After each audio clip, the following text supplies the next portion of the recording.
Hello friends, today's guide is going to be an overview on Abyssal Demons and Slayer for Abyssal Demons. Super simple, honestly, it's not too complex, so we'll go through it all and kind of break it all down. Now, in terms of requirements for Abyssal Demons, they are a later Slayer task at 85 Slayer to be able to tackle Abyssal Demons.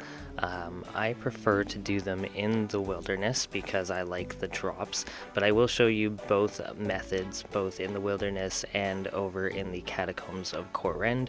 Those are the two locations I would recommend killing them. They are in the Mauritania Slayer Tower as well, but it's just not a multi-area, so it takes a little bit longer, it's a little bit slower, so I wouldn't necessarily recommend that. The only other recommendation I would have is that you have ancient magics. You're going to need ancient magics to barrage or burst. If you're level 85 Slayer, you can probably barrage, so I would recommend using barrage, but burst will work just fine. The alternative to that is going to be ranging with a Venator bow. That's a great option as well because you can hit multiple targets, and I will demonstrate that later on in the video. Gear setup wise, I'm going to start with the wilderness version of the Abyssal Demons. So as you can see, I'm not carrying very much in terms of risk. I'm not really carrying anything. What I've got right now is Explorer's Ring, Book of Darkness, Glory, Rada's Blessing, Slayer Helm, my Zami Cape, not imbued, just the regular one. I've also got some Monk's Robes, Mystic Boots, Barrow's Gloves, and an Ancient Staff so that I can use the spell without having to cast it. Inventory-wise, I've only got some Blighted Food, I've got some Blighted Super Restores, a Ceridon Brew just in case, my loot bag, I'm also carrying my cannon, some cannonballs, and ancient ice sacks. So not really carrying anything that's too risky if I get killed by a player.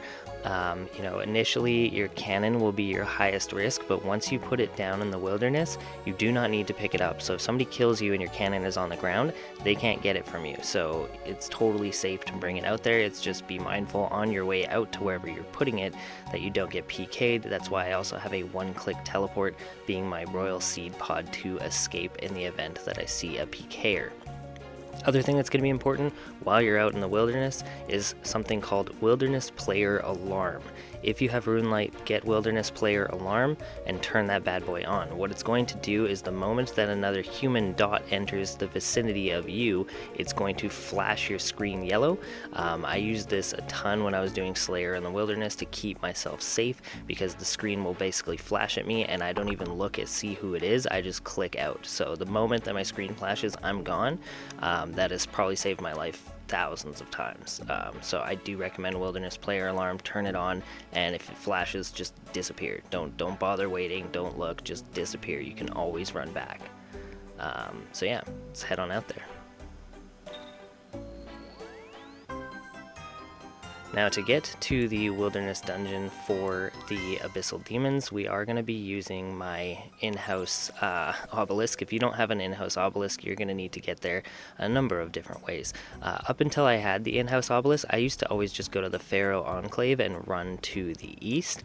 I'm going over to the Wilderness Slayer Cave to kill these. The other option is you can use the Burning Amulet here, to teleport to the Chaos Temple. Just keep in mind there's usually PKers here, so it can be a little risky to teleport right here because you might get caught just standing there and get dusted. Obelisk level 19 is going to be another fantastic way to get there, and then of course you can also use the Karalanger teleport. Use the tabs, but I mean level 84 magic, I don't know, it's not the best option. Pharaoh Enclave will be your best bet. There is also a bank here and an ornate pool and a prayer altar, so you can kind of grab some stuff there. So it's a good option if you're going to go out here. That's what I did for a long time, is I used the Ring of Dueling Pharaoh Enclave teleport. But I'm going to go ahead and use my obelisk. Those are going to be kind of the fastest ways to get over to the Wilderness Slayer Cave.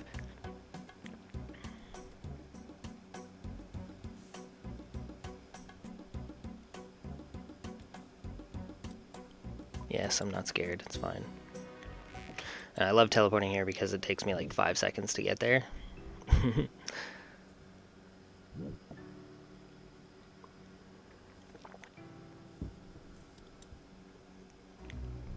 In the Wilderness Slayer Cave, there are a number of monsters here that are worth talking about since we're here. Ice Giants, I rarely did them, but if you are doing Ice Giants early game, they're going to be helpful. Ankus are going to be helpful. Greater Necrails are great to kill in here as well.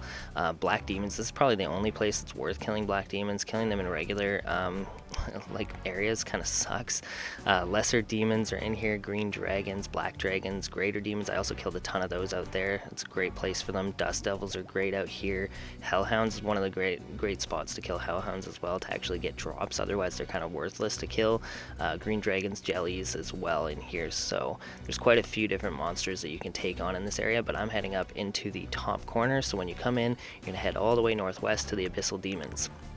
Now, there is an important note here. If you're going to kill them in the Wildie, I highly recommend that you spend the 5 mil GP to get a Teleport Anchoring Scroll. You'll see it over here, Teleport Anchoring Scroll. What that's going to do is it's going to prevent the Abyssal Demons from teleporting you around, which means that you can stay south of the 30 line. The other thing I would recommend you turn on here is Wilderness Lines. That's going to show you the 30 combat levels. So once you go past level 30, you can't use your one-click tellies, either your Glory or your Royal Seed Pod, so you want to stay on the south side of this line. If you stay on the south side of this line, you will be safe and you can teleport out at any given moment. That's why I have this tile marked here. This is where I position my cannon, and then I stand over in this side, and because I have the Teleport Anchoring Scroll, all of the Abyssal Demons will stack up over here, and I won't get teleported out past the 30 line. So it's just a way that you can kind of cheat to not get teleported out to a sketchy area where you can't one-click out. PKers will most often spawn over in this north corner, or they will spawn over in this south corner. That's where they tend to log in. They log out, and then they log in here, and they run straight up and teleblock you. So that's why I stand here, because I can see them. Usually my screen will flash the second they log in, and I just disappear. You're going to want to protect from melee while you're fighting these, and then just go ahead and set off the cannon and turn on your Barrage spell.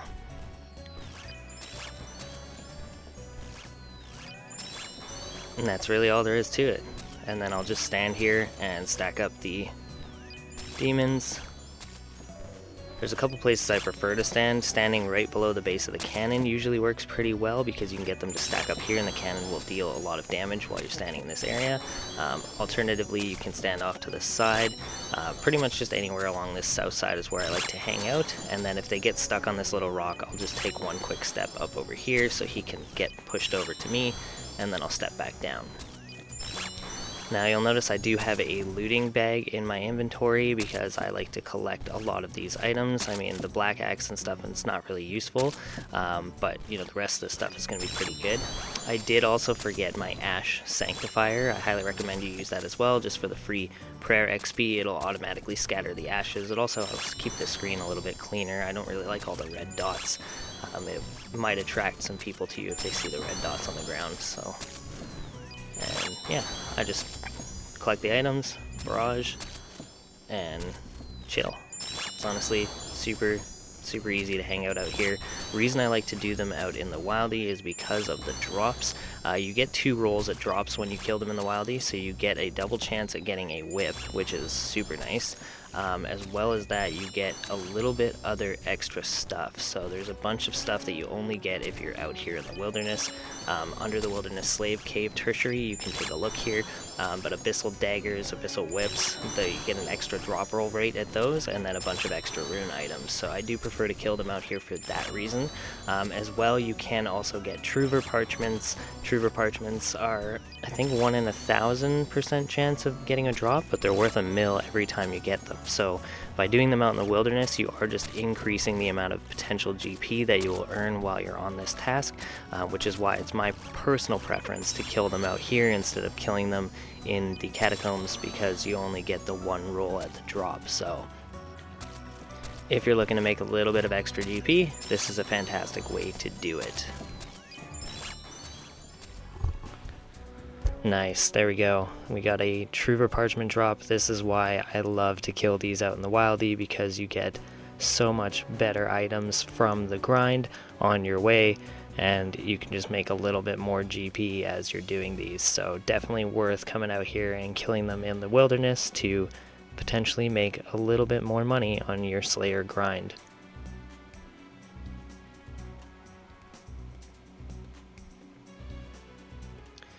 And here is a greater Abyssal Demon. I love killing these because they don't really change anything at all about it. They don't have to be, like, there's no specials or anything that you have to worry about. You literally just kill them in the pack of Abyssal Demons. They just have a lot more HP at 400. But other than that, they are the exact same as killing a normal Abyssal Demon, but you get the chance of getting that imbued heart. So highly worth killing them, level 342. They don't take much more effort to do. Now in terms of XP rates, it's definitely worth mentioning those. So while I'm out here in the wilderness, I am pulling in around 55k HP XP an hour, getting roughly 20k ranged XP an hour out here in the wilderness with the cannon. The magic XP is going to be the best part here. We're getting 127k magic XP while doing this task. And then lastly, we are getting a fair chunk of Slayer XP. We're just going to wait for it to pop up here and then we can take a look. Slayer XP wise, we're pulling in about 50k an hour with this method, so it's a decent chunk of Slayer XP doing Abyssal Demons this way. It will speed up the XP rate drastically over the Catacombs of Kourend method. It's totally fine to do it, but I would recommend, you know, if you're not scared of the wilderness, come out here, kill them in the wilderness, increase your drop rate, and you'll get better XP as well. The other thing that's important to note is make sure you have your PK skull prevention on. This will just prevent you from accidentally sculling if you do happen to get tele-blocked and like swarmed by a bunch of guys and you're kind of clicking around the screen. It'll prevent you from accidentally attacking somebody and getting a skull on your character, which will keep your loot. The other thing that's important to note is when you are in the wilderness, anything that goes in this looting bag will be lost if you're killed. So don't put anything valuable in the looting bag.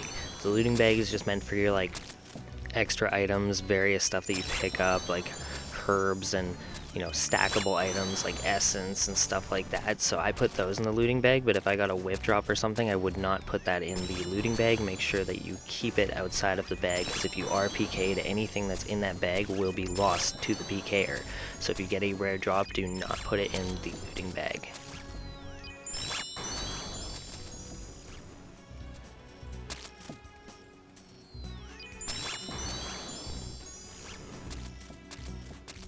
See, there we go, see the flashing screen, and we're gone.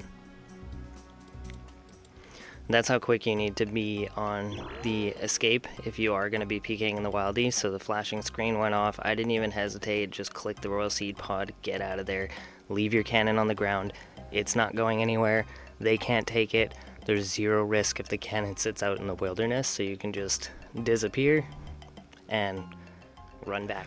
Alright, now for part 2 of our guide here on Abyssal Demons, I am going to show you the Catacombs of Kourend method as well. So this is a non-wilderness based area. I'm going to show you 2 different methods. You'll notice I have a range setup and I have a magic setup. On my magic setup, we are going to be ice barraging. At this point, hopefully you can ice barrage. If not, then you would opt for an ice burst. For the magic setup, I've got arms. I would normally have a Rada's Blessing here in the arrow slot. I've got my Book of Darkness, Brimstone, Ring, Eternal Boots, a imbued Zamorak Cape, Barrow's Gloves, and then an Ancient Staff. Of course, my Slayer Helmet imbued. If you're using either of these methods, you do want the imbued Slayer Helm to get the extra 15% that you wouldn't normally get if the helm is not imbued, because this is both a magic and a ranged method. Now, moving into the range side of things, if you're choosing to do the Venator bow option, which is one of my personal favorites, keep in mind the Venator bow is not a cheap expense. I believe it comes in at around 60 mil right now. Let's take a look. Oh wow, the Venator bow has gone up extensively. I actually bought the Venator bow at 23 mil, so the fact that it's 80 right now is kind of ridiculous. So this method may not work for you, as the price of this has gone up significantly. But it is one of my personal favorites, so I will show it anyways. You know, ice barraging is probably going to be your best bet. If you want to go for the Venator bow, it does work really well. If you're going that route, I just use Blessed Hide to keep my prayer up, because you are going to be praying. Necklace of Anguish, the Ava's Assembler, if you don't have that, the Accumulator will work just fine, and then I'm using Amethyst Arrows. Rune Arrows works fine. If you have the money, Dragon Arrows are going to be the best bang for your buck, and then an Archer's Ring imbued. So how to get to the Catacombs of Kourend. Now, the Catacombs of Kourend are located way over here inside of the kingdom of Greater Kourend. The easiest way to get there is a Xerix Talisman with Xerix Heart teleportation, or you can use the Kourend teleport at level 48. I have both options, so they both work fine. That's going to be your fastest way there. If you don't have any of those options, the other alternative option is you can teleport to the Woodcutting Guild and run up, or you can use a Watson teleport, which you can buy from the GE and run up north as well. Those are going to take a little bit longer, so I would just recommend go and get your Xerix Talisman figured out, and then you can teleport straight to the Catacombs. It's super easy to get there. The closest bank is going to be in Kourend Castle. It is on the 3rd floor, so I know the bank symbol shows up here on the 1st floor. It is not there. You have to go up to the 3rd floor if you're going to use the bank here at the Kourend Castle. So let's head over there now. Alright, and here we are. So the way you get into the Catacombs of Kourend, there is a giant statue here. You're going to click Investigate Statue, and when you investigate it, you're going to drop down into the center room here. There's a number of different tasks that I like to do in here. Dust Devils is a lot of fun in here. You can stack them up and barrage them. You can do Blood Velds over here as well. Just keep in mind these are non-cannonable areas, so it's not my personal favorite on my Slayer grind. I liked doing things that I can cannon. However, the Necreals, you'll get ridiculously high magic XP from them, and then the Abyssal Demons are up here as well. So those were kind of the main ones that I did in the Catacombs of Kourend, was mostly just the Dust Devils, the Necreals, and the Abyssal Demons. To get to the Abyssal Demons, you're just going to run straight up north from the drop down point, straight up north, over to the right, and there's a little passageway in here. You can't see it on the map, but you can literally just run up over this black spot into the Greater Demons and then down and in. That's going to be the safest way. If you go the other way, you will have to run past the dragons, and the dragons can hit you for 40s and stuff with their fire, so I don't recommend going that way. I do recommend going up, over, and around to the Abyssal Demons, which I will demonstrate now. If you want to get out of this cave, you can also climb up the vine ladder here as well. Just keep that in mind. If you're ever here and you want to escape, you can just climb up this vine ladder. This altar here is for Skotizo, one of the bosses that I'll do a guide on eventually. So yeah, that's what this altar here is for. You can also use it to teleport with shards to various places within the catacombs as well. But I just run up because I don't really go to any of the other monsters. So running straight north.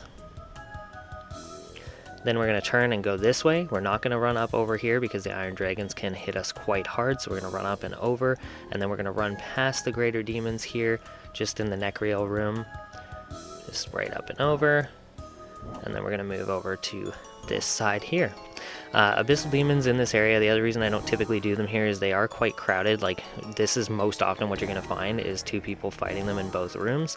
So I'm going to world hop now, and I will find us an empty room to continue the guide. Here we go.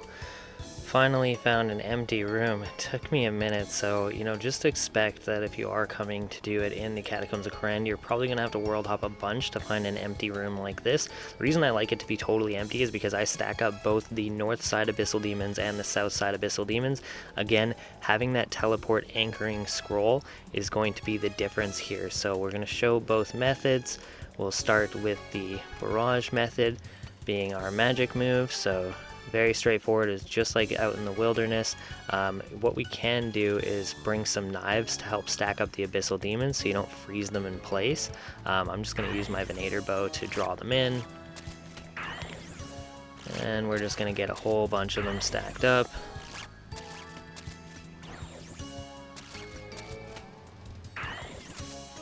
There we go, and then we stand roughly about here in the room, and you'll be able to draw them all in, and then you can just stand here and turn on your auto retaliate, and your character is going to sit here and barrage them. Nothing too complex, works pretty well. We'll just reset the XP table here. You'll most likely get better XP rates out in the wilderness with a cannon than you will in here, but it is a viable option. The other thing I've got in my inventory is a soul bearer for the ensouled heads to put them straight into my bank, so you can pick them up and use them on the soul bearer and it will deposit them into your bank. And then an ash sanctifier here, which just means that every time these guys drop ashes, my character will automatically scatter them. You get half of the prayer XP, but it's still a much more viable option than picking them all up and scattering them yourself. myself, I'm kind of lazy when it comes to this kind of stuff, so it's just much easier to have an Ash Sanctifier so you don't have to worry about it. In terms of XP, you can expect somewhere between 100 and 150k magic XP. Your Slayer XP will be around 50k an hour, and then you're going to get around 15 or so thousand prayer XP with the Ash Sanctifier, and around 50k HP XP. So pretty good XP rates with the Barrage method here, and you can tell like I'm not even stacking them up as much as I normally would because I'm just kind of being lazy and focusing more on the video than I am on actually getting the Abyssal Demons stacked up. So that's option number one. Option number two, which is my personal favorite, is the Venator bow option. Reason I like the Venator bow option, you can get some pretty significant XP rates with the Venator bow for your ranged. When I got really high with my magic, I started doing a lot more ranging to try and balance it out. Again, you're going to want to stand roughly in the middle of the room. If you're not standing in the middle of the room, the Abyssal Demons will eventually kind of lose aggro on you. They'll start running away. So you kind of want to be roughly here, I'd say within these 3 tiles here, and then you can just have them all stacked on you, and you can get massive XP just sitting here with the Venator bow. Leave it on rapid, have your backpack on, and just go to town. So about 100 to 150k range XP an hour doing this, as well as the similar Slayer XP per hour. It's a little bit slower than the Barrage method. You will get faster Slayer XP with the Barrage method, but I really enjoy the Venator bow method. It's a little more AFKable because most often what will happen is one of the arrows will automatically bounce out to hit one of these other Abyssal Demons, and you won't actually have to go and hit them. So typically that'll happen with minimal effort.